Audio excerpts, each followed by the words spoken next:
தூசி படிந்த ஒரு வறண்ட நிலத்தில் ஒரு சின்னஞ்சிறு கிராமம் இருந்தது. அங்கே ஒரே ஒரு ஆழமான கிணறு மட்டும்தான் மிச்சமிருந்தது. ஒவ்வொரு வருடமும் மழை பொய்த்துப் போனதால் ஓடை வறண்டு மற்ற கிணறுகளும் வற்றிப் போயின.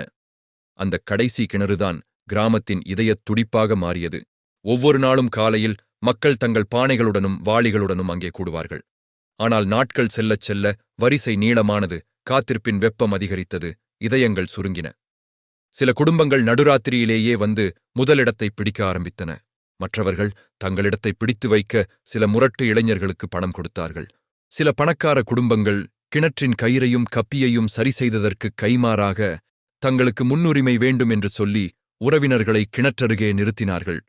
விரைவில் சாதாரணமாகத் தொடங்கிய வாக்குவாதங்கள் சத்தமாகவும் பின்னர் தள்ளுமுள்ளுவாகவும் மாறின. ஒரு நாள் காலை கோபத்தில் ஒரு மண் பானை உடைக்கப்பட்டது. அடுத்த வாரம் ஒரு குழந்தை தள்ளப்பட்டு முழங்கையில் இரத்தம் கசிய 1 மணி நேரம் அழுது கொண்டே இருந்தது. கிராமத்தின் மூத்தவர் எல்லாவற்றையும் அமைதியாகப் பார்த்துக் கொண்டிருந்தார். மிகவும் வெப்பமான ஒரு மதியம். வரிசை 50 பேரை தாண்டி நீண்டிருந்தது. கோபம் அனைவர் மனதிலும் கொதித்துக் கொண்டிருந்தது. அப்பொழுது விசித்திரமாக ஒன்று நடந்தது. தூசி படிந்த காலணிகளுடன் ஒரு சிறிய துணிப்பையைத் தவிர வேறு எதுவும் இல்லாத 60 வயது மதிக்கத்தக்க மெலிந்த பயணி ஒருவர் வந்தார். அவர் வரிசையில் சேரவில்லை, பதிலாக கூட்டத்திடம் மென்மையாகப் பேசினார். நான் 3 நாட்கள் தண்ணீர் இல்லாமல் நடந்து இங்கு வந்திருக்கிறேன். என் கிராமம் இப்போது இல்லை. ஒரு சொட்டு தண்ணீர் கேட்பதற்கு முன் நான் பார்த்த ஒன்றைச் சொல்லட்டுமா? மக்கள் களைப்பிலும் எரிச்சலிலும் இருந்ததால் அவரை மறுக்கவில்லை. பயணி தொடர்ந்தார். 2 நாட்களுக்கு முன்பு மற்றொரு கிராமத்தின் இடிபாடுகளை கடந்து வந்தேன். அங்கும் இதே போன்ற ஒரு கிணறு இருந்தது. பல ஆண்டுகளாக யார் முதலில் தண்ணீர் எடுப்பது என்று அவர்கள் சண்டையிட்டுக் கொண்டிருந்தார்கள். ஒரு நாள் வலிமையானவர்கள் கிணற்றைச் சுற்றி ஒரு சுவரை எழுப்பி தங்கள் குடும்பங்களுக்கு மட்டுமே தண்ணீர் என்றார்கள். மற்றவர்கள் தவித்தனர். ஒரே இரவில் அவர்கள் கிணற்றில் விஷத்தைக் கலந்தனர், தங்கள் எதிரிகளும் அதைப் பெறக்கூடாது என்பதற்காக. மறுநாள் காலை எல்லோரும், வலிமையானவர்களும் பலவீனமானவர்களும் பணக்காரர்களும் ஏழைகளும், அதே தண்ணீருக்கு அருகில் இறந்து கிடந்தனர். அங்கு ஒரு பெரும் அமைதி நிலவியது. பயணி தன் சிறிய துணிப்பையை திறந்தார்.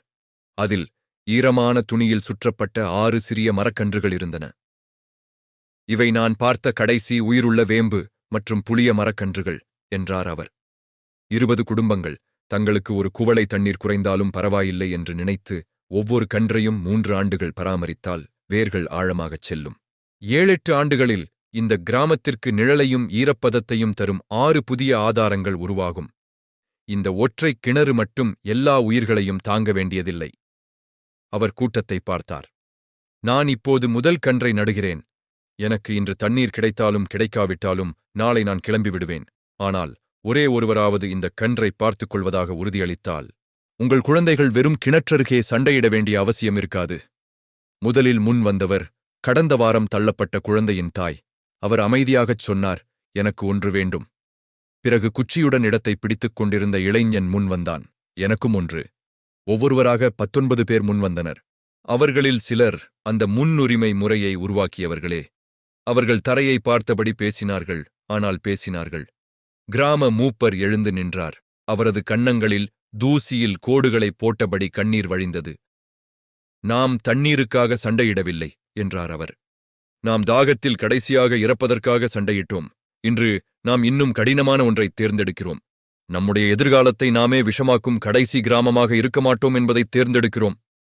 அன்று மாலை கிணற்றைச் சுற்றி அரைவட்டமாக 20 சிறிய கன்றுகள் நடப்பட்டன. மாதக்கணக்கில் பேசிக்கொள்ளாதவர்கள் தோளோடு தோள் சேர்ந்து குழி தோண்டினார்கள். பயணிக்கு பொதுவான வாளியிலிருந்து முதலில் தண்ணீர் கொடுக்கப்பட்டது. அவர் அதை குடித்து நன்றி சொல்லி மறுநாள் காலை கிளம்பிச் சென்றார். 7 ஆண்டுகளுக்குப் பிறகு அந்த கிணறு இன்னும் இருந்தது. ஆனால் அது இப்போது ஒரே உயிர் ஆதாரமில்லை. 20 இளம் மரங்கள் உயரமாக வளர்ந்து நின்றன. அவற்றின் இலைகள் மறந்து போன காற்றில் மெல்லிய ஓசையை எழுப்பின. பறவைகள் கூடு கட்டின. குழந்தைகள் நிழலில் விளையாடின. புதியதாக ஒரு குடும்பம் அங்கு தஞ்சம் கேட்டு வந்தபோது யாரிடமும் எவ்வளவு பணம் இருக்கிறது என்றோ யார் சார்பாக வந்திருக்கிறீர்கள் என்றோ கேட்கவில்லை. அவர்கள் ஒரு பானையைக் கொடுத்து அருகிலிருந்த மரத்தைக் காட்டிச் சொன்னார்கள், குடி, நாளை வா, நாளைய மரங்களுக்கு தண்ணீர் பாய்ச்ச உதவு. ஏனெனில் அவர்கள் இறுதியாகப் புரிந்து கொண்டனர், தண்ணீரை உண்மையாகத் தக்கவைத்துக் கொள்வதற்கான ஒரே வழி அதை நமக்கு மட்டுமே வைத்துக் கொள்ள முயற்சிப்பதை நிறுத்துவதுதான். நன்றி.